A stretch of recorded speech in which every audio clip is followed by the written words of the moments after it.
Cockroach जनता party ही जे काही प्रकरण आहे, म्हणजे तो काय प्रोजेक्ट जो आहे, ते तो ऍक्च्युली पार्टी नाही, तो प्रोजेक्ट आहे. तो project is sponsored by government itself. कारण तुला लक्षात आलं असेल नंतर मी तेव्हा हे अगोदर बोललो होतो माझ्या एका मैत्रीण सूत्रसंचालिकेकडे प्रेममध्ये बुशराकडे. तर मी हे का बोललो होतो, कारण मला माहिती होतं की अरविंद केजरीवाल RSS आणि जेव्हा केजरीवालांचं काही डील करायचं, केजरीवालांचं वरुण ग्रोवर इतकं सुंदर कार्यक्रम कोणी केलेला नाही, स्टँडअप कॉमेडियन. ते सकाळी प्रेमात असलेल्या मुलीला संध्याकाळी नाही सांगितलं की रात्री ते टॉयलेटमध्ये जाऊन तिचा नंबर सार्वजनिक करतात, त्या टाईपचा मनुष्य. तर त्यांच्या जेलमध्ये जाऊन जेलमधनं बाहेर येण्याच्या मागे काय काय घटना घडल्या असतील आपल्याला कल्पना करू शकतो. किंवा सोनम वांगचुकला तुम्ही डोळे बंद करून जर ऐकलं तर तुम्हाला योगेंद्र यादवच बोलतायत असं कळेल की असं वाटेल म्हणजे तर जत्रेत हरवलेलीच भावंड वाटतात. बरं, सोनम वांगचुक हे कधीच सेंट्रिस्ट किंवा लिबरल किंवा मानवतावादी विचारांसाठी प्रसिद्ध नव्हते. अबॉर्गेशन 370 पण त्यांनी पाठिंबा दिलेला आणि मुस्लिमांच्यावर झालेल्या अन्यायाबद्दल काश्मीरमधलं ते काहीच बोलले नव्हते. त्यांनी कायम सरकारची अमित शहाची वाहवा केलेली आहे. मधला एक लडाखमध्ये त्यांना काहीतरी त्रास झाला, त्याच्यासाठी ते NSA लावून आत गेले, ते बाहेर आले. अर्थातच त्यांना आत टाकलं होतं, पण ते बाहेर आले ते मिरॅक्युलसली आले. जे सुख उमर खलीद आणि त्याच्या सगळ्या रुपेश कुमार पासून सगळ्यांना लाभत नाही, किंवा गौतम नवलखांना चष्म्यासाठी झगडावं लागलं होतं आणि स्टेन स्वामींना स्ट्रॉ साठी झगडावं लागलं होतं, तर त्याच्या एकदम विपरीत केजरीवाल आणि सोनम वांगचुक बाहेर आले तो जेलमधनं. तर आतमध्ये नेमकं काय झालं हे नंतर कोक्रोच जनता पार्टीच्या रूपाने आपल्याला कळू शकतं. आणि अभिजित दिपकेंना आता तर पोलीस संरक्षण देण्यात आलेलं आहे, जे काही नामवंतांना लाभलेलं आहे, जे फक्त संघ आणि RSSच्या बाजूचे आहेत किंवा बीजेपीच्या बाजूचे आहेत. त्यामुळे या घटना नंतर घडल्या, पण हे मला आपल्याला मोडस ऑपरेंडी 2011 पासून माहिती आहे कशी आहे. तर पण निरंजन, तुम्ही पण जेव्हा ज्या चॅनलमध्ये होता त्या चॅनलचे संपादक आता खूप वेगाने आणि द्वेषाने लढून राहिलेत कॉक्रोच बाबत. चॅनलच्या वतीने तुम्ही लोक अण्णांना कसं काय गांधी बनवता यासाठी प्रोजेक्टच राबवला. मी स्वतः दिल्लीमध्ये प्रेस त्यावेळेला मी चॅनलमध्ये नव्हतो सुदैवानी, मी द वीक मॅगझिन मध्ये होतो. ज्यावेळेला प्रोजेक्ट अण्णा राबवलं जात होतं त्यावेळेला मी द वीक मॅगझिन मध्ये होतो. मी द वीक मध्ये अण्णांची रिअल स्टोरी पण एक्झॅक्टली ते आपण म्हणजे मी पाहिले होते, ते आपण भेटलो स्टोरी. तर मला आठवतं त्या अण्णांच्या गांधी बनण्याच्या प्रक्रियेमध्ये मी अडथळा निर्माण झालो अचानक, आणि केजरीवाल हे नेहरू बनत होते आधुनिक एक अकनाखाली. तर त्या अडथळ्याला करण्याकरता मुंबईहून म्हणजे त्यांची काही चुकी नव्हती, त्यांना नेमून दिलेलं काम होतं. माझा तर तो खूप चांगला मित्र आहे BBC मध्ये ते आले होते न्यूज 18 तर्फे, आणि त्यांनी बातमी अख्ख्या ह्याच्यात काय दिली की राजू पुरळेकरांनी माझ्याशी मराठीत बोलायला नकार. आता प्रश्न असतो होता, तिथे पत्रकार सगळे उपस्थित होते, तर सगळ्यांना कळावं असंच बोलणार ना. मी दिल्लीत होती पत्रकार परिषद, मुंबईत नव्हतं. तर त्यांच्याशी एकटं मराठीत बोललं तर ते रिपीट करायला लागत होतं मला सगळ्या गोष्टी. तर त्यांना ती बातमी अख्ख्या बाकी सगळ्यावर माझ्या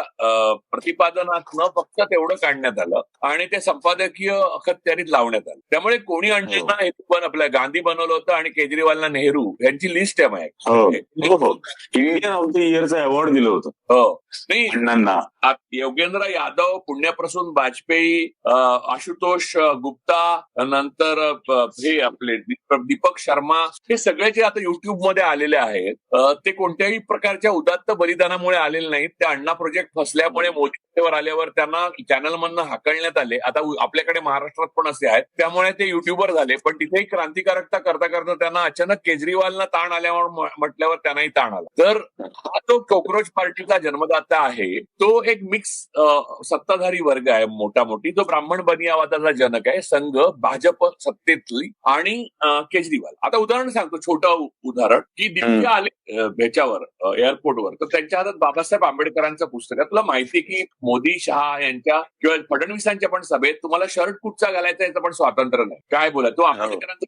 त्याच्यात गोची काय झाली, झेंडेवाला बागमध्ये जे पुस्तक मिळतं ते आंबेडकरांचं प्रभात प्रकाशनने पब्लिश केलेलं चरित्र आहे. ते संघीय, आणि आंबेडकरांनी कधीच लिहिलं नाही स्वतःचं आत्मचरित्र. नाही, ते त्यांचं विजासाठी प्रवास, तो एक छोटं खाणी वेटिंग फॉर द विजा, माझ्याकडे आहे ते पुस्तक. तरी मग 2-3 पुस्तकं एकत्र करून त्याचं एक पुस्तक बनण्यात आलं. त्यामुळे ते मूलतः ऑटोबायोग्राफी म्हणून नाही, ती 20-25 पानांचीच आहे त्यांची. तर असं आहे की हे सगळं बोगसगिरी आहे ती मी अगोदर बघितली आहे. 2011 साली भगतसिंगचा फोटो मागे लावून आपण भगतसिंग आहोत असं 14 फेब्रुवारीला व्हॅलेंटाईन डे त्याला म्हणजे 23 मार्चला भगतसिंगना फाशी झाली हेही माहित नव्हतं केजरीवाल आणि पुण्यप्रसन्न. अष्टकने तो बाहेर पडलेला प्रोग्राम छापला होता, ज्या प्रोग्राम मध्ये शूट काय केलं होतं की केजरीवाल दुसरे भगतसिंग आहेत आणि आज 14 फेब्रुवारी आहे. अनफॉर्च्युनेटली 14 फेब्रुवारीला व्हॅलेंटाईन डे सोडला तर काहीच भगतसिंगांचा संबंध नाहीये. 13 मार्चला होता. पण या लोकांचं जसं आंबेडकरांचं पुस्तक तसंच भगतसिंगांचा फाशीचा दिवस यांना जे RSS कल्टी विचार आहे. तर ते सगळं मला कोकरोच जनता पार्टीमध्ये दिसलं आणि सौरभ दासला मागून जी हवा घालण्यात येत होती, तुम्ही लक्षात घ्या की तो जे हातात घेऊन पित होता त्याच्याबद्दल मला आक्षेप नाही. ऊन फार होतं, प्यायला पण पाहिजे, छोटा मुलगा आहे आणि लाडाकोडात वाढलेला आहे. तर मुळात मुद्दा असा आहे की आपल्याला आठवतं की पार्किन्सन्स झालेले स्टेन स्वामी जे अतिवृद्ध होते त्यांना एक कोर्टात सुप्रीम कोर्टाने दिला नाही आणि ते वारले, तर त्यांना बलिदान द्यावं लागलं. तर अशा वेळेला तुम्हाला हातात स्वतः कॉफी घेऊन पिण्याचं, कोल्ड कॉफी किंवा ज्यूस पिण्याचं जे आहे ते सरकार तुमच्यावर मेहरबान असल्याशिवाय मिळूच शकत. तर तो एकच सेकंड फक्त, ते सौरव ज्या वेळेला ते ज्यूस काय होतं ते पित होता त्यावेळेला एक वृद्ध माणूस त्याच्या पाठीमागं उभं राहून त्याला वारा घालत होता. हो, तर मी माझ्या मुलीला काय म्हटलं, माझ्या मुलीला ते दृश्य बघून म्हटलं की तो मागे उभा आहे तो प्रोलेटेरियन आणि हा कम्युनिस्ट पार्टीचा, हा पुढे जाऊन तिथे आणि हा सिटूच्या ऑफिसमध्ये बसून पेपर बिचारे किर्द खतावण्यामध्ये बसून कामगारांचे प्रश्न सोडवणार. तो खरा मागचा जो आहे ना तो नारायण सुर्वेंचा नायक आहे. हा पुढे जो आहे आहे म्हटलं चकचकीत. तर चोला छाप ज्या लोकांनी संघात नंतर गेले अशा डाव्या लोकांनी प्रसिद्धी मिळवली ते सगळे असेच ज्यूसपीत मागे वारा घालणाऱ्याच्या बळावरच पुढे आलेले आहे. त्यामुळे यात काही वेगळं होतंय असं नाही, कारण माझ्या लहानपणापासून हे मॉडेल मी बघत आलेलो आहे. त्यामुळे कोक्रोच नावाचा एक प्रोजेक्ट आहे, कोक्रोच जनता पार्टी वगैरे असं आपण बोलूच नको, फारच मोठं होतं. हा जो प्रोजेक्ट आहे त्यामध्ये तुम्हाला माहितीये का, मला काल प्रशांत कदमने आठवण करून दिली, हे सर्व येतं कुठून नावाचं जे पुस्तक आहे तेंडुलकरांचं, त्यात जयप्रकाश नारायण लेख आहे. तर त्या लेखाचं टायटल आपला असं आहे, तर झोला छाप सगळे घालून कोणतंही आंदोलन झालं की पहिले हजर राहतात तिकडे, कारण नसताना, म्हणजे माहितीही नसतं त्यांना कशाबद्दल आंदोलन कोण. आता तुम्ही बघा ना, कोक्रोच जनता पार्टीत सुद्धा विचारलं ना आप क्यों आए हो, तर इन्किलाब जिंदाबाद. अरे लेकिन क्या है, हमारी मांगे करो. अरे लेकिन मांगे क्या है, हमारी मांगे पूरी करो. अरे मांगे क्या है असे जे लोक असतात. आणि निरंजन जंतर मंतरवर मी 3 आंदोलनं केली, त्यामुळे मला माहिती जंतर मंतरवर असेच 500 लोक गोळा होतात. आपण 1000 लोक गोळा करू शकतो. तर दिल्लीला तर जेवायला आलेले असतात, थोडे पाकिट मारायला आले असतात. ते आमची नेहा म्हणून मैत्रीण आहे, तिचा मोबाईल गेला आणि ती पोलीस स्टेशनला गेली तेव्हा 3 तास लागले. याचं कारण अगोदर मोबाईल गेलेले 15 लोक उभे होते त्यामुळे अशा बघ्यांची, त्यात LGBTQ युनियनचे लोक, मुलं आली होती, त्यात SFIच्या लोकांकडे जातात, ते प्रोफेशनल रेव्होल्युशन डफलीवाले डफली बजा झाले, तर ते गेले होते. असं मिळून एक 639 लोक जमा झाले होते. त्यातले प्रकार युट्यूबर होते ज्यांना नोकरीतनं मोदींच्या आगमनानंतर काढून टाकलेलं आहे, त्यामुळे ते खूप रागावलेत. पण आपण रागवायचं कुणाला हे त्यांना कळत नाही, कारण मोदीवर रागवलं तर अटक करतील म्हणून ते राहुल गांधीवर रागवले. ते अर्धे होते. पोलीस होते. पोलीस इतके चांगले होते की मला आपण काय बाल्कन देशात आहोत की काय असं वाटलं, कारण नॉर्वे बिर्वे सारख्या पोलीस जे आहेत तसं दीपकेला पाणी घेऊन पोलीस धावत होते त्याच्या मागे, आणि दीपकर आल्यावर लगेच जायचे. इथे महाराष्ट्रात परिस्थिती तर गंभीर होती. माझा विरोध बघा म्हणजे किती पातळीवर आहे ते. तिथे उद्धव ठाकरे ज्यांच्या वडिलांची आपण आयुष्यभर आयडिओलॉजिकल वॉरच केलं एक प्रकारचं, पण त्यांचे वडील जे होते, त्यांचे वडील आहेत ना ते वडील 7ची सभा आहे तर रात्री 9:30ला हजर व्हायचे शिवाजी पार्कात. सकाळी 9 पासून अशाच प्रकारच्या उन्हामध्ये त्यांचा कार्यकर्ता जायचे, बाळासाहेब येणार म्हणून वाट बघत बसायचा आणि लाखो लोक असे बसलेले असायचे आणि त्यांनी चष्मा असा केला तर मुंबई बंद व्हायची. त्यांचा मुलगा ह्या 639 लोकांचे नेतृत्व जे असलेले केजरीवालांच्या मागे गेला. ही इतकी शोकांतिका होती महाराष्ट्राची त्याच्यात की आपल्या सगळ्या ट्रॅजेडीमध्ये अजून एक ट्रॅजेडी महाराष्ट्राची होतच असते, देशाच्या ट्रॅजेडी ती. त्यामुळे एकंदरीत सर्वव्यापी विरोध करणं आवश्यक होतं. त्यामुळे माझा पहिल्या दिवशीपासून विरोध होता. आणि कॉक्रोच प्रोजेक्ट हा एक भंपक प्रोजेक्ट आहे. तरुणांनी, विद्यार्थ्यांनी, नीट आणि CBSE परीक्षेसाठी ज्यांना राग आलेला आहे अशा लोकांनी या सगळ्या प्रोजेक्ट पासून दूर राहावं. हा प्रोजेक्ट त्यांचा आहे, ज्यांनी हा प्रश्न निर्माणच केलेला आहे. या प्रश्नाच्या विरोधात असंतोष उभा राहू नये NSUI, इंडियन युथ काँग्रेस वगैरेच्याकडनं, म्हणून त्या असंतोषाची जागा भरण्याकरता हा प्रोजेक्ट निर्माण करलेला आहे. आणि भारताच्या गृह मंत्रालयाचा पाठिंबा असल्याशिवाय असा प्रोजेक्ट यशस्वीच होऊ शकत नाही. जो त्या दिवशी यशस्वी करण्याचे हर प्रयत्न झाले आणि सरकारने प्रयत्न केले, ते सरळ सरळ दिसतं की हा सरकारी प्रोजेक्ट आहे. आपलं युनिल आपला कोलगेट आहे तर दुसरं टूथपेस्ट येईल म्हणून स्वतःच क्लोजअप पण टाकतं मार्केटात, तसं आहे. आणि संघाला ती सवय, मजदूर संघ, मग विश्व हिंदू परिषद, म्हणजे हिंदू एकता, मग अजून काहीतरी हिंदू पिंदू असं टाकत राहायचं. म्हणजे कसं की लोकांना स्पेसच नाही मिळणार इतर लोकांना. दूर राहणं हे तरुणांचं कर्तव्य आहे. भारताच्या प्रेमासाठी दूर राहणं, त्यासाठी आपण आवाज उठवला पाहिजे, म्हणून मी बोललो. आणि दुसरं म्हणजे आता कसं आहे की एका बाजूला याच्या विरोधामध्ये म्हणजे धर्मेंद्र प्रधानच्या राजीनाम्यासाठी आणि नीटच्या पेपर लीकच्या विरोधामध्ये NSUI आणि इंडियन युथ काँग्रेसनी अभिजित दिपकेनी पोस्ट करण्याच्या आधीच भारतभर ही आंदोलनं सुरू केली होती. त्यांच्यावरती लाठीचार्ज होत होते, त्यांच्यावर वॉटर कॅनन मारा केला जात होता, त्यांच्यावर गुन्हे नोंदवले जात होते. आणि इथे अभिजित दिपकेच्या बाबतीत म्हणजे मला नाही वाटत दिल्ली पोलीस मधल्या एका तरी पोलिसाची एवढी हिंमत असेल की अमित शहाला नाराज करून अभिजित दिपकेला आंदोलनाची परवानगी देईल त्याच दिवशी, तिथल्या तिथे, त्याच दिवशी. हो, तिथलं. आणि अभिजित हे होऊच शकत नव्हतं. नाही. आणि दुसरं असं की अभिजित दिपकेने असं म्हटलं की मी दलित आहे, आणि त्यांनी आंबेडकर, जय भीम वगैरे बोलले. घरी गेल्यावर त्यांची आरती ओवाळण्यात आली आणि भगवी वस्त्र म्हणजे पूर्णपणे हिंदुत्ववादी पद्धतीने आरती ओवाळली गेली, हारबीर घातले गेले. आरती हा प्रकारच आंबेडकरवादाला मान्य नाही. आरत्या ओवाळणाऱ्यांच्या विरोधात आंबेडकर उभे राहिले आयुष्यभर मुळामध्ये. अगदी ती ह्या प्रकारच म्हणजे मुलगी आरती असेल तर सोडून बाकी जी केली जाते ती आरती हिच्या विरोधात उभे राहिल्यामुळे आंबेडकरांनी जबर किंमत मोजली आयुष्य. त्यांच्या गुणवत्तेच्या मानाने त्यांना तेवढं मिळालंच नाही. आणि यांच्या घरी गेल्यावर आरत्याच ओवाळत होते जसं एखाद्या ब्राह्मण हिंदुत्ववादी घरात करतात. तर संघाचा छाप हा पहिल्या पुस्तकापासून त्या आरतीपर्यंत आणि तत्काळ परवानगीपासून ते सगळ्या बाकी याच्यामध्ये दिसतो. जी माणसं 9 वाजल्यापासून 5 वाजेपर्यंत सांगितल्याप्रमाणे बसू शकत नाही, त्यांनी इतरांना गोळावा, तुरुंगात जा अशी हाक देणं. बरं, ते अर्पित शर्मा आणि अकबर नावाचं प्रकरण जे परदेशात आहे ते आई वडिलांसहित जा वगैरे आव्हान कोणत्या मॉरल ऑथॉरिटीने करतात, कारण ते स्वतः स्वित्झर्लंडलाच गेले जवळपास. एक जर्मनीत आहे, दुसरा आयर्लंड, त्यामुळे 6 डिग्री टेम्परेचर आहे. तर या सगळ्या संपकपणा आणि फ्रॉड आहे, त्याला तत्काळ भारतात तरुणांनी आळा नाही घातला तर मोदी सरकारला आव्हान देणं. आणि मुख्य म्हणजे माझं एक मत आहे निरंजन, धर्मेंद्र प्रधानचा मोदींचा राजीनामा पाहिजे. एक्झॅक्टली, हे ते लो हँगिंग फ्रूट आहे.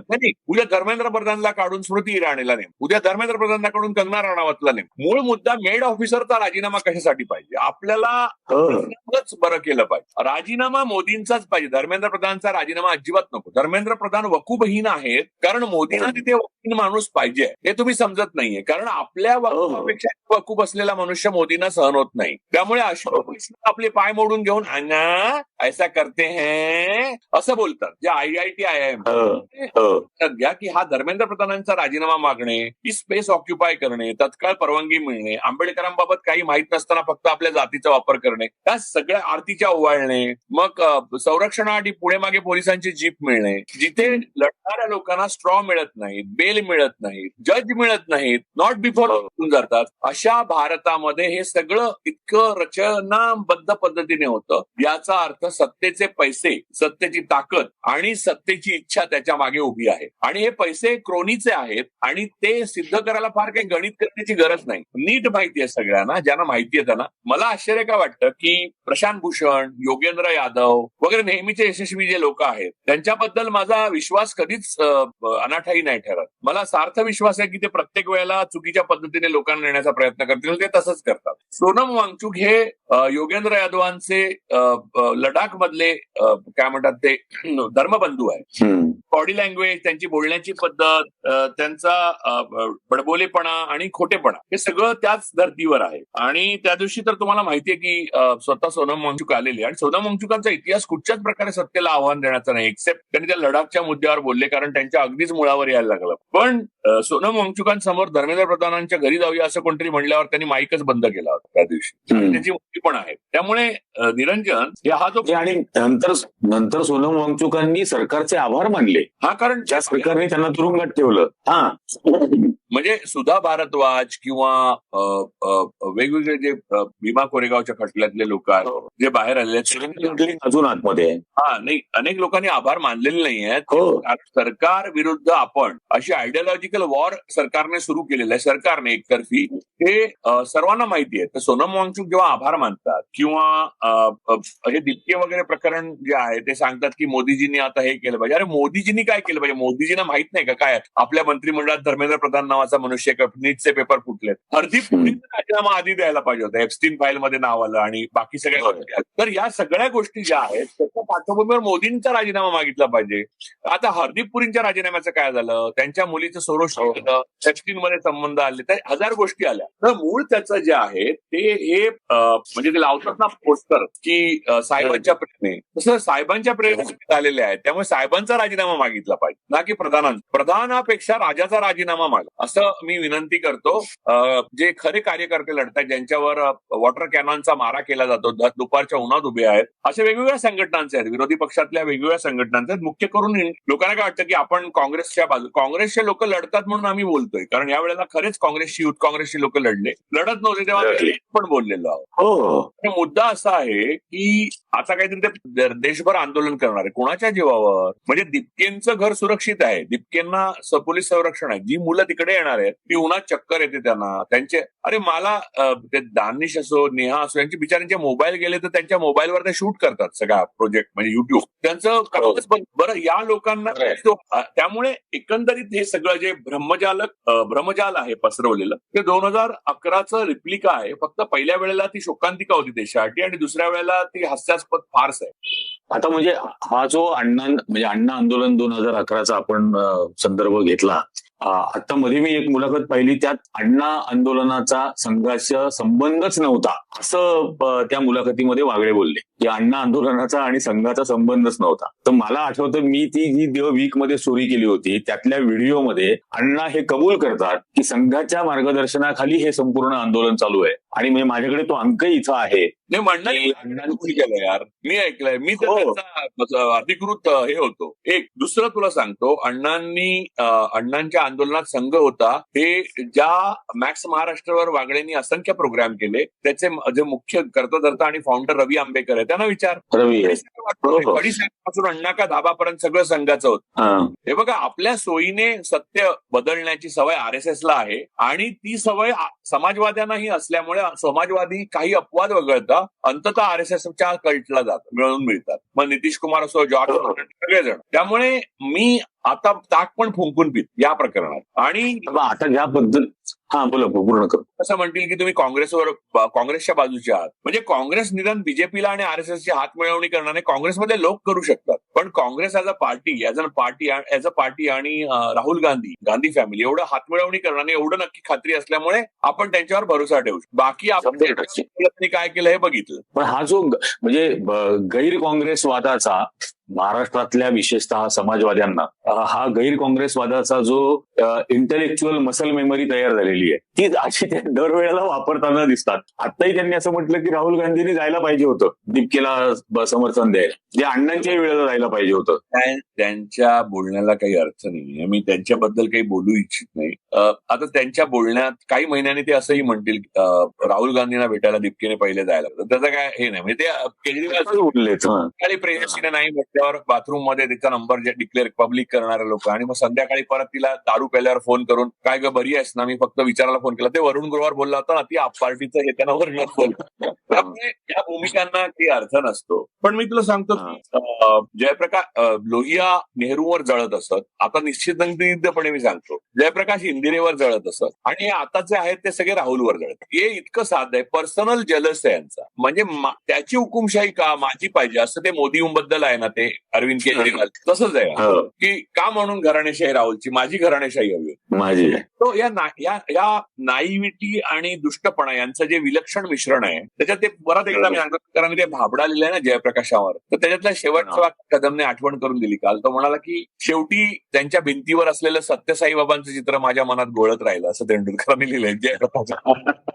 या वाक्याने सगळा चरित्रपट संपतो समाजवाद्यांचा. आता या प्रोजेक्ट झुरळमध्ये आता 11 तारखेला काहीतरी ते पुणे विद्यापीठामध्ये आंदोलन करणार आहे. प्रोजेक्ट झुरळ आणि पार्टी बिर्टी कसं हा तर त्या प्रोजेक्ट झुरळमध्ये पहिल्यांदा पुण्यामध्ये करणार आहेत आणि नंतर पुन्हा एकदा दिल्लीला करणार आहेत. मला याच्यामध्ये जी शंका वाटते की या आंदोलनानंतर धर्मेंद्र प्रधानांचा जर राजीनामा झाला तर आपोआपच राहुल गांधींची रेषा छोटी आणि डिपकेंची रेषा मोठी असं दाखवण्याचा हा प्रयत्न असेल का? मला एक सांग की डिपकेंच्या रेषेबद्दल जाऊ दे आणि राहुल गांधींच्या, की तुला माहितीये एक आंदोलन सोड, घरामध्ये मुलांचा एक केक, 3 वेपर्स आणि एक समोसा आणि पांढऱ्या रंगाची कागदाची ती पुठ्ठ्याची प्लेट येते. ती जर 15 मुलांना जेव्हा आपण वाढदिवसा दिवशी बोलवलं निम्न मध्यमवर्गीय घरात, तर किती खर्च येतो आणि तो सुद्धा तणावदायक असतो निम्न. तर या आंदोलनाचा खर्च कुठे आहे? कारण ते गुळगुळीत पोस्टर सौरभ दास म्हणतो त्याप्रमाणे 200 रुपयात होत नाही. कारण मी स्वतः अशा प्रकारची कामं केलेली आहेत आणि इतर केली नाहीत त्यांनी सांगावं आणि त्यांना लोकांनी त्यामुळे तुला एक माणूस जरी जमणार असेल, परवानग्या, धावपळ, मनुष्यबळाला विना रोकटोक पोलीस पासून प्रशासनापर्यंत सगळ्यांची मदत, अग्निशामक दलाला सूचना, नंतर त्याचे पैसे, मागच्या होर्डिंगचे पैसे, नंतर मर्कंटाईज करतायत सगळी झुरळ नावाचा ब्रँड, तर तो त्याचे बॅच, त्याचे पोस्टर, त्याचे टी शर्ट सगळं जे आहे मास्क त्याचे पैसे काही कोटीमध्ये एका दिवसाचे जातात. तर ते कोटी रुपये येतात कुठून? कारण ऍक्च्युअल पैशाचा व्यवहार आहे ना हा. तर ज्या क्रोनिक पैसे येतात तोच क्रोनी ममता दिदींना आणि अरविंद केजरीवालना मदत करतात. तो बीजेपीचेच क्रोनी आहेत. कारण त्यांना ते पत्ते आहेत त्यांच्या हातातले. शेवटी टिकवायचा मोदींनाच आहे, फक्त हे पत्ते हवे तेव्हा टाकू शकतात. कारण काही लोक मॅनेज होतात, त्यातले काही लोक मॅनेज. आता ममता दिदींनी त्याचं फळ भोगलं, विषारी फळ, आणि मला असं वाटतं की केजरीवालनी पण भोगलं. पण दोघांच्या स्वभावात जमीन अस्मानाचं अंतर आहे. ममता दिदी या फायटर आहे, कळलं ना, आणि अरविंद केजरीवाल हे डिसेप्टिव्ह आहे. त्यामुळे दोघांच्या स्वभाव धर्माप्रमाणे ते वेगळं वागतायत. तर लक्षात घे की हा मूळ मुद्दा बाजूला ठेवू आपण सगळा, त्यांच्या पालकत्वाचा. कॉक्रोच प्रोजेक्टचे पैसे जे आहेत ते ऍक्च्युअल बॅलन्स शीट आहे ना, संघासारखंच का आम्ही बंच ऑफ इंडिव्हिज्युअल आहोत म्हणून डिपके, सौरभ असे आम्ही खिशातनं 200-200 रुपये गेले. बरं मला सांग, खाता ना वही, परत एकदा जसं अरविंद कहे वही सही, वैसा अभिजित कहे वही सही, सौरभ दास कहे वही सही. आम्ही ऍक्च्युअल पैसे रुपये तुम्हाला, तू सांग मला की तुझ्या बॅलन्स शीट मध्ये 10 रुपयाचा फरक आला आणि तू इन्कम टॅक्सला हे केलं सबमिट, तर तुला क्वेरी येते की नाही? तर 200 असो, 2 लाख असो, 2 कोटी असो, कागदावर दाखवा. हे पोस्टर, हे होर्डिंग, हे मर्कंटाईज केलेले झुरळांचे फोटो, हे जमवलेले लोक, हे अग्निशामक दलाला परवानगीसाठी केलेल्या अर्जाचे पैसे, त्याच्या सगळ्याची बॅलन्स शीट करून दाखवा. कोटीमध्ये नाही जात का एका शहरात? तर तू समज 22 शहरामध्ये किंवा 20 शहरामध्ये तर किमान 40 कोटी रुपये खर्च होणार एका वेळेला. पहिल्या आंदोलनात साधारणपणे 5 कोटी रुपये खर्च झाले. हे पैसे आले कुठे? हे मला उत्तर देईल त्याला मी खरा समाजवादी म्हणून घोषित करीन. समाजवाद्यांनी दिलेत का हिशोब? नाही, जे अशा आंदोलनांचे राहुल गांधींच्या बाबतीत एवढं तर आपण म्हणू शकतो की काँग्रेस पार्टीच्या बँकमध्ये पैसे नसल्यामुळे त्यांना मागची निवडणूक लढवणं अवघड झालं होतं आणि बँक त्यांची सील पण केली होती, खाती बीजेपी फ्रीज केली. बरोबर. तर तेव्हा सगळे चिंतेत पडले होते खजिनदार अजय माखन पासून. हे पर्सन आपल्याला सगळ्यांना माहिती आहे. राहुल गांधी म्हणाले की काय आता करायचं, आमचे सीलच केले दाखवणे, त्यांचे इंटरव्ह्यू आहे. हे जे हा जो ट्रान्सपरंट पद्धत आहे ती पीएम केअर मध्ये नाहीये मोदींची, ना केजरीवालांची खाता ना वही. कारण इंडिया अगेन्स्ट करप्शन ही सुद्धा आरएसएस सारखी अशी रजिस्टर्ड ऑर्गनायझेशनच नव्हती. या रजिस्टर्ड ऑर्गनायझेशन चालवून पैसे गोळा केले जातात. त्यात कॉक्रोच प्रोजेक्ट पण नवीन एक दाखल झालेला आहे. कॉक्रोच प्रोजेक्ट हा रजिस्टर्ड ऑर्गनायझेशन आहे का काही? तर त्याचा हिशोब नाहीये ना. मग हे पैसे कुठून आले आणि कोणाला येतात आणि कोण खर्च करतात, हा पहिला प्रश्न आहे. तोच अंतिम प्रश्न आहे. करा, जो पैसे देतो, जो पॉवर देतो, जो पोलीस संरक्षण देतो, जो मान्यता देतो, जो असंख्य कार्यकर्त्यांना हाल करून 10-10 वर्ष तुरुंगात ठेवतो, तोच तुम्हाला एका क्षणात परवानगी देऊन तुम्हाला आंबेडकरांचं पुस्तक हातात सारतो, जे आंबेडकरांनी लिहिलंच नाहीये, तुम्हाला माहित नसल्यामुळे त्या आंदोलनाचा. डॉक्टर बाबासाहेबांनी आत्मचरित्र म्हणून लिहिलं ते पुस्तक माझ्याकडे आहे, जे 20 पानांचं आहे. ते 2 पुस्तकांबरोबर पुस्तक बनवलं. हे प्रभात प्रकाशांचं आरएसएस पर्स्पेक्टिव्ह मधनं आंबेडकरांचं लिहिलेलं आहे. जसं सगळ्यांचं म्हणजे त्यांनी सगळ्यांनाच प्रातस्मरणीय केले, त्यात केले. तर आरती जाते घरी गेल्यावर कोणत्या आंबेडकरवादाची आरती ओवाळली जाते? आरती ओवाळणं हे आंबेडकरवादाच्या विरोधात आहे. आणि एक्झॅक्टली. आंबेडकरवादामध्ये संघाच्या सरकारकडनं पोलीस संरक्षण घेणं पण योग्य नाही. आणि म्हणजे मी असं समजेन की सुजात आंबेडकरांचे म्हणजे बाळासाहेब आंबेडकर किंवा सुजात आंबेडकरांनी संरक्षण घेतलं, त्यांचं नाव आहे, ते नातवंड आहेत, त्यांना धोका असू शकतो. अभिजित दिपके परवा मुंबई अमेरिकेहून आले आणि आजपासून त्यांना 3 गाड्या पोलीस, मला काही प्रॉब्लेम नाही, त्यांना झेड सिक्युरिटी द्या, मला काहीच इश्यू नाहीये. मला म्हणायचं आहे की त्यांना सरकार एवढं प्रेम का करते ते, याचं कारण सांगा आणि मग त्यांना काय ते तुम्ही मान्यता द्या किंवा देऊ. जर आपल्या युवकांचे इंटरेस्ट इथे केले आहेत तेवढे दूर करा, बाकी त्यांना काही लाड करा, त्यांना स्वित्झर्लंडमध्ये बंगला द्या ना, मला काय करायचं. बरोबर आहे. मला त्या दिवशी म्हणजे अभिजित, मी काय करू शकणार, तू काय करू शकणार, हार्दिक पुरींचा आहे स्वित्झर्लंडमध्ये बंगला, तर आपण काय करू शकतो. त्याला काहीच नाही करता येणार. मला सर्वात जास्त त्या दिवशी खटकलं होतं अभिजित दिपकेनी ज्या दिवशी पहिल्यांदा ती पोस्ट केली की लिव्हिंग फॉर इंडिया आणि लिव्हिंग माय फेट in the hands of the constitution. तर मला ते इतकं खटकलं होतं की अरे तुझं एकट्याचं भवितव्य कॉन्स्टिट्यूशनच्या हवाली थोडी आहे, आमच्या 150 कोटी लोकांचं आहे, असं तू काय वेगळं करतोय. आणि त्याच्यावरती कमेंट म्हणून एकानी त्याची तुलना महात्मा गांधींच्या साऊथ आफ्रिकेहून भारतात परत येण्याच्या दिवसाशी केली. हे इतकं धक्कादायक होतं की आता हा तिसरा गांधी, म्हणजे अण्णांना दुसरा गांधी म्हणून झालं, आता हा तिसरा गांधी घालतायत का जन्माला. आणि सौरभ दास त्याचा तिसरा नेहरू. आणि आपले बाळासाहेब खेर तयारच आहेत तिसरे, पहिले पण तिसरे पण अगदी तसंच आहे. आणि म्हणजे गांधीजी साऊथ आफ्रिकेत 20 वर्ष इंग्रजांशी लढले, मार खाल्ला, तुरुंगामध्ये गेले, संघर्ष केला आणि मग ते भारतामध्ये येत होते. हे काहीही न करता तुम्ही इथे येताय. दिपके यांचं अमेरिकेतलं स्टेटस आणि तिथे जे काही झालं त्याचं सगळं डिलीट केलं गेलं, हे बघितलंस का तू. त्यांचं स्टेटस काय होतं, ते ओपीटीवर होते आणि ओपीटीवर असल्या कधीतरी मूळ देशात यावंच लागणार होतं. त्यांच्याकडे H1B पण नव्हता ना, कारण नोकरी नव्हती नाही अमेरिकेत, बरोबर. तर भारतात येणं ही क्रांतिकारक कृत्य असल्यासारखं हल्ली वागायला लागलं. तर पूर्वी तर मोदींनी असं सांगितलं होतं की अमेरिकन लोक भारतीय व्हिसासाठी राहील लावतात, तर त्यामुळे भारताच्या हे उलट पूर्ण देशात येण्यासारखं आहे, गरीब देशात, बरोबर ना. कारण आता 12 वर्ष झाली मोदींना, हे पहिल्या वर्षी श्री रविशंकर, रामदेव आणि मोदी यांनी सांगितलं होतं आपल्याला की भारत हा विकसित देश असणार आणि अमेरिका आपल्या पुढे मागासलेला असेल. तर दिपके भारतात आले, याचा आता 12 वर्ष मोदींनी राज्य केल्यावर दिपके भारतात आले, याचा अर्थ ते संपन्न देशात आले, गरीब देशात. यात क्रांतिकारक कृत्य आहे. बरं, ते ओपीटीवरच होते, तिथे सोमालिया जरी असतं अमेरिके जागी तरी परत यावंच लागलं असतं, परत यावंच लागलं असतं. कुठच्याही भिंतीवर बाबा बंगाली तुरंत मिले असं लिहायला अमेरिका हा मायदेश नाहीये ना, भारतातच तुम्ही लिहू शकता. हे जे प्रोजेक्ट कॉक्रोच आहे, झुरळ प्रोजेक्ट आहे, तो बाबा बंगाली प्रकरण आहे. वशीकरणापासून पत्नापर्यंत सगळ्यावर इलाज एकाच कॉक्रोच आणि तुरंत खाली तुरंत मिले. हे आहे. आता या सगळ्या याच्यामध्ये म्हणजे परत मला ते एक आणखीन खटकलेलं जे वाक्य होतं त्या मुलाखतीतलं, त्यांनी असं म्हटलेलं होतं की राहुल गांधींकडे मोठं मन नाहीये, मोठं मन असतं तर ते दिपकेकडे गेले असते भेटायला. अरे पण आता नाही, माझं जो राहुल गांधींचं सरकार होतं, युपीए सरकार, तेव्हा 4 cabinet minister including Pranab Mukherjee, जे पुढे राष्ट्रपती झाले देशाचे आणि काँग्रेसनेच केले, त्यांच्यासाठी 4 मंत्री रामदेवना भेटायला गेले. त्या रामदेवनी काय उजेड घातला नाही. आज त्यांची भेसळीसाठी फक्त चर्चा होती आणि जमीन लाटण्याकरता, बरोबर ना. तर मुद्दा असा की भेटायला जाण्याने काय फरक पडला नसता. एक पहिली गोष्ट, कारण फ्रॉड तो फ्रॉडच राहणार ना. मी गांधीजी फ्रॉडला गेले तर तो फ्रॉडच राहणार. त्यामुळे राहुल गांधीचा मूळ मुद्दा, राहुल गांधींनी भेटावं असं दिपकेसारख्या थोर नेत्याच्या बाबतीत तुम्हाला का वाटावं. राहुल गांधी हा एक छोटा नेता आहे असं तुम्ही मानता, किंवा त्यांच्या वकुबाबद्दलच गुहानी संशय व्यक्त केलाय आणि त्याला योगेंद्र यादवापासून कधी ना कधी सगळ्यांनी आपल्या टॉम डिकी हॅरीनी पाठिंबा दिला, बरोबर. त्या मोठ्या नेत्याला जो परदेशातनं त्याग करून आलेला आहे तुमच्या इथून, आणि आल्या आल्या त्याने संघाचं आंबेडकरांचं पुस्तक हातात घेतलं,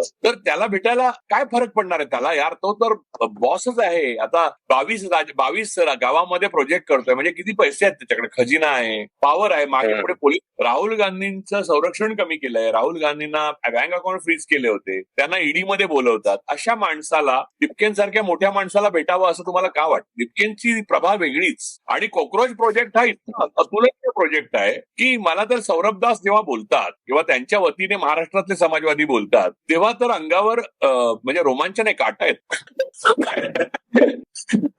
नाही, आणि म्हणजे राहुल गांधींकडे म्हणजे इतक्या छोट्या मनाचा आहे राहुल गांधी की त्यांनी त्याच्या वडिलांची हत्या करणाऱ्यांना सुद्धा माफ केलं. तर इतक्या छोट्या कोत्या मनाचा माणूस दिपकेंसारख्या महान माणसाला कसा भेटायला जाईल? नाही, सर्व प्रकारच्या यातना देऊन काँग्रेस पक्षाला बंगालमध्ये संपवणाऱ्या सुद्धा ममता दिदींचा पराभव झाल्यावर राहुल गांधी यांच्या पाठीशी उभे राहिले, किंवा स्मृती इराणीला ट्रोल का असं त्यांनी आपल्या अनुयायांना सांगितलं. एवढ्या क्षुद्र मनाचा मनुष्य आहे ते. तर या क्षुद्र मनाच्या माणसाने मोठ्या मनाच्या दिपकेंना भेटावं असं वाटण्याचा भाबडेपणा का जयप्रकाशांसारखा यांनी पण. जयप्रकाशांनी जशी सत्यसाईबाबांचा फोटो लावला होता यातच त्याचा कशी इच्छा दिसते. शेवटी नरसिंहरावांपासून सचिन तेंडुलकर पर्यंत सत्यसाईबाबा यांच्या पाया पडतात, म्हणून सत्यसाईबाबा मोठे, अशी जी थिअरी झाली पुढे. सत्यसाईबाबा मोठे होते की नाही याच्याबद्दल कोणतंच काही हे नाही, कारण जादूगार सरकारांनी पण त्यांना त्यांचेच प्रयोग करून दाखवले. सत्यसाईबाबा शंकरराव चव्हाण, नरसिंहराव, सचिन तेंडुलकर, सुनील गावस्कर, जयप्रकाश नारायण सगळे त्यांच्या पाया पडतात. म्हणजे मुळात मोठा पाया पडेल वाटतं मला. तर आता दिपकेला जायचं आणि सत्यसाईबाबा बनवायचं हे धंदे राहुल गांधींना का सांगताय तुम्ही? बाबा बंगालीला सत्यसाईबाबा बनवण्याचा प्रोजेक्ट आहे का हा? खरंच आहे. पण आता म्हणजे माझ्या आणखीन एक डोक्यात आलं होतं की वाळवी आणि झुरळ यांचं नैसर्गिक प्रवृत्ती ही तर सारखीच आहे ना? हा, म्हणजे झुरळ हे प्रतीक जर आपण मानलं तर काफकाने फुलपाखरू मानलं होतं. म्हणजे मेटाफॉर जो आहे तो केजरीवाल आणि संघाला झुरळ सुचल. त्यामुळे त्याची आंदोलनांना पण सौंदर्य दृष्टी असायला लागते. तर यांची ऍस्थेटिक सेन्स पण दिसून येतो त्याच्यात. केवळ अणुयुद्धामध्ये पण कॉक्रोच म्हणजे झुरळ जिवंत राहतं हा एकमेव निकष लावून चालणार नाही, कारण जे फिजिकली जिवंत राहतं ते इमॉर्टल असतं तसं नाही ना, अमर नाही होत, ते जिवंत राहतं. कासवाचं वय 600 वर्ष आहे पण नाव कोणाला माहित. हे कासव शिवाजी महाराजांच्या पण होतं, म्हणजे तुम्हाला नाव शिवाजी महाराजांचं माहित, कासवाचं नाही. तसं यांना ऍस्थेटिक सेन्स आहे. म्हणजे माझं नेहमीच एक मत आहे की कुठचीही आंदोलन असो किंवा कुठचाही विचार असो किंवा तो सौंदर्य शास्त्राच्या नियमाने नेहमी बाधित असतो, बांधलेला असतो, बाधित पण असतो आणि बांधलेला पण असतो. तर काफकाला फुलपाखरू सुचलं तसा मेटाफॉर म्हणून केजरीवाल RSS आणि समाजवाद्यांना झुरळ सुचलं. तर ज्याची त्याच्या कल्पना झुरळ हे अणुयुद्धात जगू शकतं पण ते अमर नाही. नक्कीच नाही.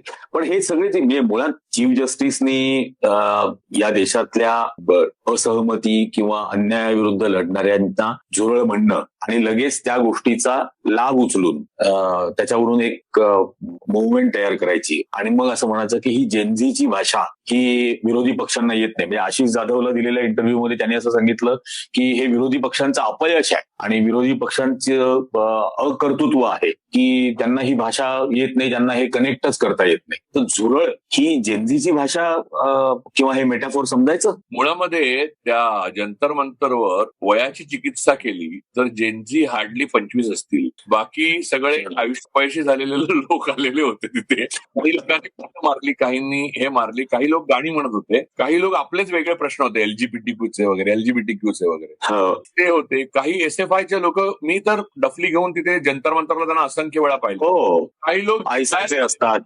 येतातच जेवायला, त्यांची रिकामी झालेल्या प्लेट सगळ्या नीट, म्हणजे तिथे पण सौंदर्यशास्त्राचा प्रॉब्लेम आहे आपल्याला, ते तशाच ठेवून गेले होते घाण. आणि पोलिसांची संख्या, विदाऊट युनिफॉर्म पोलिसांची संख्या भरपूर होती आणि युट्यूबर एवढे होते की युट्यूबर आणि कोण कार्यकर्ता, आणि यातले बहुतेक लोक जेनझीचे नव्हतेच. पण एक दुसरी गोष्ट, जेनझीचा अवेअरनेस एवढा आहे आणि कोट्यावधी आहे आणि 3 दिवसात सगळं खोटं आहे. अरे म्हणजे हे कसं होतं हे मला माहितीये, पण आपण त्याच्यावर आता वेळ घालवू नको, कारण ते लोकांनाही कळलं, लोकांना असं आपण मानून सोडून देऊ. पण तिथे जे 2 कोटी मधले 600 लोक आले त्यातले फारच थोडे फॉलोअर होते, म्हणजे 15-20 असतील. त्यामुळे तफावत जी आहे ती एवढी प्रचंड होती की आता तफावतीखालीच दबले जात होतो आपले डोळे बघून. तर मुळामध्ये जेनझी वगैरेचं मन कळलं नाही वगैरे. हे मला आशिष जाधवांबद्दल आदर आहे, ते माझे मित्र आहेत आणि त्यांचं स्वातंत्र्य आणि लोकशाहीवर अपरंपार श्रद्धा आहे, पण त्यांच्या स्वातंत्र्य दरडांच्या पारतंत्र्याची मर्यादा आहे. त्यामुळे मला एक प्रश्न पडला, जेव्हा दरडांचा पेपर किंवा गोदी मीडिया जेव्हा आपल्या लोकशाही प्रेमी पत्रकाराला स्वातंत्र्य देतो या आंदोलनाचं कव्हर करण्याचं, तेव्हाच मला डाऊट येतो. कारण राहुल गांधींचा एक इंटरव्ह्यू जर राहुल गांधींनी देऊ केला तरी सुद्धा दरडांना घेण्यात आहे का, किंवा TV 18 वर दाखवतील का? तर नाही दाखवणार. ते प्रेस कॉन्फरन्स सोडून दे, थोडीशी दाखवतो. आता तर त्यांना लाज वाटून दाखवत, पण 1 to 1 रेग्युलर जेवढ्या तुम्ही एअरपोर्टवर गेल्यावर जेवढे मोदी दिसतात त्याच्या निदान 2/3 तरी Rahul Gandhi leader of opposition म्हणून दिसले पाहिजेत. हे सुद्धा ते पाळत नाहीत मीडिया. त्या मीडियाला ते राहुल गांधी आणि मोदींपेक्षाही जास्त दिसायला लागले एक दिवशी, तर ते संशयास्पद नाहीये का? तर या दिसण्याचे पैसे कोणी खर्च केले? एक्झॅक्टली. बरं, आशिष जाधवांकडे दिपके काय बोलले किंवा प्रशांत कदमांकडे दिपके काय बोलले? ते मराठी आहेत म्हणून मी मराठी पत्रकारांची नावं घेतो किंवा हिंदी पत्रकारांकडे पण. यापेक्षा डोळ्यांनी काय दिसतं हे पण महत्वाचं नाही का? जरी हे आपले मित्र म्हणजे मीडियामध्ये असून अजून जे लोकशाही प्रेमी आहेत किंवा युट्यूबर आता प्रशांत आहे, तर ही मुलं आहेत, त्यांच्या लोकशाही प्रेम आणि इंटिग्रिटीवर माझी पूर्ण विश्वास आहे. पण त्यांचे मुलाखत देणारा माणूस काय बोलतो हे कळण्या इतकं पण मला शहाणपण नसावं असं काही झालेलं नाहीये ना, म्हणजे किंवा तुला ते दिपके काय करताय त्याच्यात फरक आहे ना. बरं, सगळ्यात महत्वाचं म्हणजे कोणी इन्व्हेस्टिगेटिव्ह जर्नालिस्टने दिपके विमानातनं आले त्या तिकीटचा सीट नंबर शोधला का? तो पुढे होता का मागे होता बघितलं का? एकाही पत्रकारांना तो पुढे असेल किंवा मागे असेल, मला त्याच्यावर भाष्य नाही करायचंय, कारण मला माहित असलेली प्रत्येक गोष्ट मी शेअर केलीच पाहिजे असं नाही. ते म्हणजे इतक्या गोष्टी जुळून नाही ना येत, म्हणजे की एवढे वेळे नाही ना आपण. मला तर जन्माला यायला तुला पण लागले, त्यामुळे आपल्याला सगळंच माहिती आहे. आणि नंतर खस्ता खातच पर्यंत आलो आपण, म्हणजे किंबहुना काहीच झालं नाही. तर म्हणजे आपल्यामध्ये एवढी तर वकूफ होता की आपण स्वित्झर्लंडमध्ये पण बंगला घेतला असता यात 12 वर्षात, हो की नाही? पण तो न घेण्यात ते शहाणपण आहे, ते नसलेल्या लोकांचं आपण काय ऐकावं? आता मला सांगा, म्हणजे हे जे काही प्रॉब्लेम किंवा हा जो काही काळ ओढवलेला आहे, म्हणजे परीक्षा लीकचे पेपर लीक होत आहेत, 2 परीक्षा सुद्धा सरकार नीट घेऊ शकत नाही. कधी उत्तरपत्रिका लीक होते सीबीएसईच्या याच्यामध्ये, कधी याच्यामध्ये प्रश्नपत्रिका लीक होते. हे वारंवार दरवर्षी प्रकार होत राहतो. की सगळेच प्रश्न आहेत, म्हणजे बेरोजगारी आहे, एक्सचेंज रेट आहे, सगळेच आहेत. या पुढची जनआंदोलनांची किंवा राजकीय पक्षांची दिशा काय असायला हवी आणि नागरिक म्हणून नागरिकांचा याच्यातला रोल कसा असायला हवा? कारण ते अशा याच्यात जसं अण्णा 1 मध्ये फसले तसे अण्णा पार्ट 2 मध्ये पण फसू शकतात. मी निरंजन तुला निसंदिग्धपणे सांगतो, बिस्मिल मध्ये एकेका प्रश्नावर आंदोलनात वेळ घातला पाहिजे, म्हणजे युथ विंगनी घातलाच पाहिजे, पण मूळ पक्षांनी किंवा मूळ जनतेच्या सामर्थ्याने त्याच्यात वेळ न घालता अत्यंत वायुवेगाने मोदी सरकार बरखास्त करणे होईल किंवा सत्ताभ्रष्ट होईल यासाठी आंदोलन केलं पाहिजे. अन्यथा भारताची डेमोक्रेसी, लोकशाही, संविधान आणि इंटिग्रिटी तिन्ही लयाला जात नाही. म्हणजे प्रश्न किंवा परीक्षेमध्ये गोळवणे व्यापम पासून यांनी सुरू केलंय. देशातला म्हणजे माझं तर आज पक्क मत आहे की युपीएससी, व्यापम, नीट, सीबीएसई कुठची परीक्षा ही यातून मुक्त नाहीये. याचं कारण असं की सरकारमधलेच लोक त्यात सामील आणि अधिकाऱ्यांना त्यांनी काढल्यासारखं दाखवलं, त्यांची ट्रान्सफर अधिक चांगल्या दुसऱ्या जागी केली किंवा तेवढ्याच चांगल्या, त्यामुळे त्यांनाही काही शिक्षा झाली अशातला भाग. किंबहुना भ्रष्ट माणूस हा मोदी सरकारमध्ये अधिक उपयुक्त असतो असं आपण 12 वर्ष बघतोय. दिलं जातं की ज्याचे करून त्याची नस दाबून सगळी कामं करून घेतात. तर ज्ञानेश कुमारांचं उत्तम उदाहरण, त्यांच्या केरळामध्ये जे आरोप आहेत त्याचा वापर अख्खा ते हवा तसा अमित शहा राबवतो. तो मूळ असा की हे सरकारच सत्ताभ्रष्ट. आणि आता असं आहे, दुसरा एक भाग सांग, संघाचं मोदी सरकारवरचं नियंत्रण शून्य आहे. संघ संपलेला आहे. मोदींनी ज्या अनेक गोष्टी इन्स्टिट्यूशन संपवल्या त्यात आरएसएस पण आहे. म्हणजे हे मला बोलायचं होतं की आरएसएसच्या बद्दल माझं जत आहे ती अतिरेकी संघटना आहे, पण आरएसएस मध्ये जर काही एक विवेक जागा झाला तरी सुद्धा ते काही करू शकत नाहीत. इतकं त्यांना वाळवीने आतून पोखरून टाकलेलं आहे. ज्या आरएसएसचे लोक आता बोलतायत सरकारच्या बाजू, ते मोदींनीच नेमलेले आहे. आणि मोदींच्या राजीनाम्याची धमकी ही एकच पुरेशी असते त्याला हातपाय गाळून झोपून जाण्याची. त्यामुळे नैतिक सामर्थ्य जर काही असेल आरएसएसचं, असं कोणाला वाटत असेल तर ते मोदी झालेलं आहे. पूर्वी संघशरण पंतप्रधान असत, संघाचे एकच होते. आता संघशरण सत्ताधीश नाही आहेत, आता संघ सत्ताधीश शरण आहे. त्यामुळे ही आंदोलन किंवा कुठचाही वचक राहिलेला नाही आणि सत्ता बेगुमान झालेली आहे. म्हणजे तेंडुलकरांच्या सखा आपल्या घाशीराम कोतवाल मध्ये नाही का, तो घाशीराम झालेला असतो, तो म्हणतोच की मला काय करणार कोण वगैरे, तर तसं झालेलं आहे. तर अशा वेळेला जनतेने तिसरा नेत्र उघडण्याखेरीज गत्यंतर नसतं. म्हणजे आपल्याला जे माहिती गांधीजींनी जे शिकवलंय ते मला घाशीरामच्या बाबतीत केलं. गांधीजी आणि आंबेडकर यांच्या मार्गांचं संमिश्र संयुक्त द्रावण या देशाला पाजावं लागेल आणि प्यावं लागेल, त्याशिवाय सत्तेवर उपाय सापडणार नाही. मी मागे तुझ्या इंटरव्ह्यू मध्ये एकदा सांगितलेलं तर मार्शल झुकावचं वाक्य, if this is machine machine can be dismantle यावर श्रद्धा असते. येस, मला वाटतं की या नोटवरच आपण ही आपल्या या गप्पा थांबवूयात, कारण की हे खरंच खूप इम्पॉर्टंट मुद्दा आहे की दिस इज अ मशीन. आणि सगळेच जण म्हणतात की भाजप हे एक निवडणुकीचं मशीन आहे आणि if this is a machine then this machine can be dismantle and we should do everything to dismantle it. Rajuji, आमच्याशी चर्चा केल्याबद्दल, आतापर्यंत या सगळ्या विषयावरती इतक्या व्यवस्थित पद्धतीने तुमचे खूप खूप मनापासून आभार. पुन्हा आपण वेगळ्या कुठल्या तरी एका अशाच मुद्द्यावरती नक्कीच बोलूया.